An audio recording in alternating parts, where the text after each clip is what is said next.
এটা হচ্ছে আজকের টপিক। তো তার উপরে মাম্মাম কিছু বলবে। তা বলো, মায়েরা কেমন হয়? মায়েরা খুব ভালো হয়, মায়েরা সব থেকে সুন্দর হয়।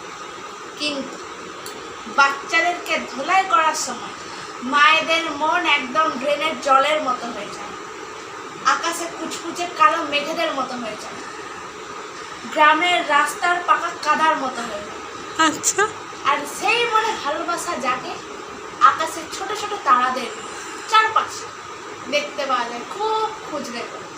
কখনো কখনো। আর সেই কালো কুচকুচে রাগের মধ্যে না মারের মধ্যে রাগ থাকে পূর্ণিমার গোল চাঁদের মধ্যে, যাকে একদম সরাসরি দেখতে পাওয়া যায়, মেন ফোকাস। আচ্ছা।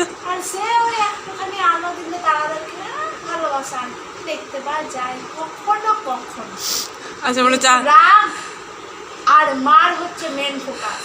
মার গোটা আকাশ, রাগ চাঁদ, আর চাঁদের আলোয় ছোট ছোট ভালোবাসা, ছোট ছোট তারাদের মতো। তারাদের।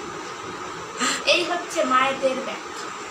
মায়েরা ভালো হয়, খুবই ভালো হয়, কিন্তু মনের ভেতরে কোন কুচকুচে কালো আকাশ থাকে।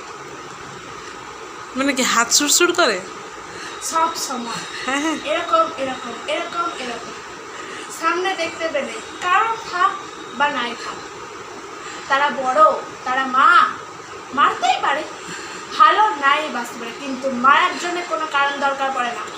ভালোবাসার জন্য কারণ দরকার। 100টা কারণ থাকলেও তারা তোমরাও কারণ দেখতে পায় না, কিন্তু মারার জন্য কোনো কারণ না থাকলেও তারা 1000টা, 2000, 4000, 10,000 কারণ বের করে। দিস ইজ মায়েদের ব্যাখ্যা।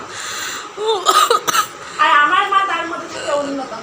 আচ্ছা। 10-এর মধ্যে 1 নম্বর। যদি না তার জন্য কোনো পুরস্কার নেই, যাই হোক, সেটা বড় ব্যাপার না। কিন্তু রোজ আমি আমার মায়ের কাছ থেকে গোটা দিনে 50,000, 60,000 পুরস্কার পেয়েই সব সময়, শুতে বসতে উঠতে খেতে, সে মুখ দিয়ে হোক বা হাত দিয়ে। আমি পুরস্কার আমি এর জন্য খুবই খুশি। যাই হোক, চামড়াটা এর কারণে কালো হয়ে গেছে, সেটা বড় ব্যাপার না। কত ভালোবাসে কখনো কখনো দেখতে পাওয়া যায়। ওই হয়ে গেছে।